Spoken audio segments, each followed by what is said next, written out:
Hello, स्वागत है आपका अपना यूट्यूब चैनल प्रशंसा ऑनेस्ट एजुकेशन पे। और इस वीडियो में हम लोग जो है हिस्ट्री में पढ़ेंगे गांधी युग के बारे में, जो कि ये आपको पीआरटी, टीजीटी और पीजीटी के लिए महत्वपूर्ण है। जीएस जो 40 नंबर के प्रश्न पूछे जाते हैं उसमें जो है हिस्ट्री से भी लगभग 10-15 क्वेश्चंस होते हैं, उसमें ये आपको मदद मिलेगा। तो आज हम लोग गांधी युग पढ़ेंगे। गांधी युग में सबसे पहले हम लोग यह देखेंगे कि भारतीय राष्ट्रीय आंदोलन में गांधी जी की क्या भूमिका है।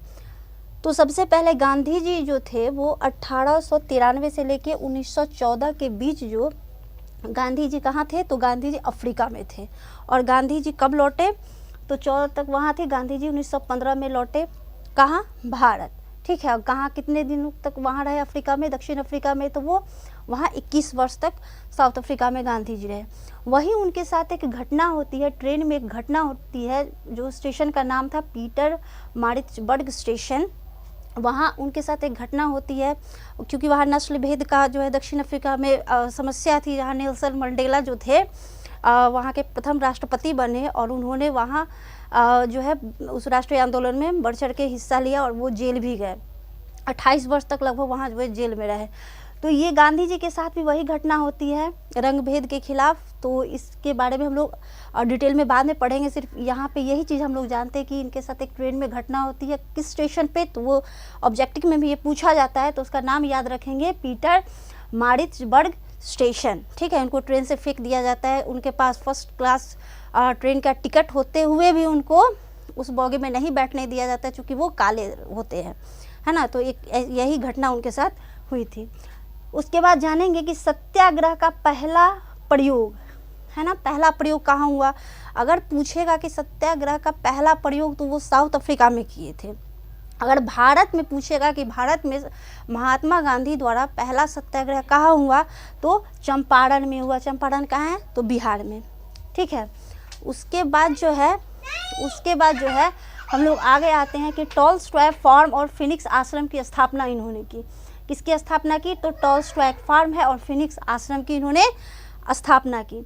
उसके बाद इनके द्वारा पत्रिका निकाला गया है, इंडियन ओपिनियन। ये भी याद रखेंगे, इनके द्वारा एक पत्रिका निकाला गया जिसका क्या नाम है, तो इंडियन ओपिनियन। उसके बाद हम लोग यहाँ पे आते हैं कि गांधीवादी विचारधारा। आखिर गांधी जी जो थे, इनकी एक अपनी विचारधारा है, लेकिन ये जो है किन से प्रभावित हुए, किन से प्रभावित होकर इनका जो ज़्यादातर सत्य और अहिंसा में विश्वास करना। गांधी जी जो थे वो हिंसा में विश्वास नहीं करते थे, तो इनका था मूल मंत्र सत्य और अहिंसा में विश्वास करना। तो आखिर उनको भी प्रेरणा कहाँ से मिली, तो ये जो है यहाँ पे लियो टॉलस्टॉय, ठीक है, इनकी एक पुस्तक थी the kingdom of God with in you. इनकी एक पुस्तक थी, है ना। इस पुस्तक को गांधी जी ने पढ़ा और इनसे प्रभावित होकर जो है ये अहिंसा, है ना, जितने भी गांधी भारत में सत्याग्रह किए, आंदोलन किए, उसमें उन्होंने अहिंसा का सहारा लिया है। कहीं भी वो हिंसात्मक बात नहीं करते हैं, है ना। उसके बाद वो साधन और साध्य के सिद्धांत में भी विश्वास करते थे, यानी कि लियो टॉलस्टॉय की पुस्तक को पढ़कर इन्होंने जो है ये अहिंसा और साधन साध्य सिद्धांत को उन्होंने अपने जीवन में उतारा। ठीक है, फिर सेकंड हम आते हैं जॉन रस्किन। इनकी पुस्तक थी अनटू दिस लास्ट, है ना। इस पुस्तक को पढ़ने के बाद गांधी जी अंत्योदय और व्यक्ति का कल्याण समाज के कल्याण में होता है, तो इस पुस्तक को पढ़कर ये इस चीज़ से वो प्रभावित हुए। ठीक है, कि व्यक्ति का कल्याण किस में है, तो व्यक्ति का कल्याण जो है समाज के कल्याण में निहित है ना। इंडिविजुअल जो है व्यक्ति को वो महत्वपूर्ण उतना स्थान नहीं देते थे। अब हम लोग आते हैं थर्ड पुस्तक है किनका, तो थर्ड है थॉरो का। इनकी पुस्तक का नाम है ऑन सिविल डिसोबीडियंस, है ना। इस पुस्तक को पढ़ के गांधी जी सविनय अवज्ञा और सत्याग्रह इस चीज़ से वो प्रभावित हुए, और जो कि सविनय अवज्ञा आंदोलन गांधी जी ने 1930 में किया था, यानी कि जो है सविनय अवज्ञा करिए, है ना, अच्छे से। इस तरह गांधी जी इस तरह वो प्रभावित हुए। तो ये सब सारी चीज़ें थी। इसके बाद आगे भी हम लोग पढ़ेंगे कि गांधी जी की जो विचारधाराएं हैं, है ना, तो वो जैसे सामाजिक, राजनीतिक, आर्थिक, धार्मिक, इस स्तर पे उनकी कौन कौन सी कैसी विचारधारा है, उसके बारे में हम लोग आगे के वीडियो में पढ़ेंगे।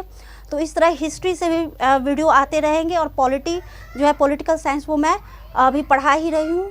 एनसीईआरटी थ्रू क्वेश्चंस मैं करवा रही हूँ, तो उसका एक प्लेलिस्ट बना हुआ है। अभी चैप्टर 8 को मैंने कंप्लीट किया है। देन हम लोग क्लास 9th की एनसीईआरटी पॉलिटिकल साइंस वो शुरू करेंगे। आज के इस वीडियो में इतना ही। धन्यवाद।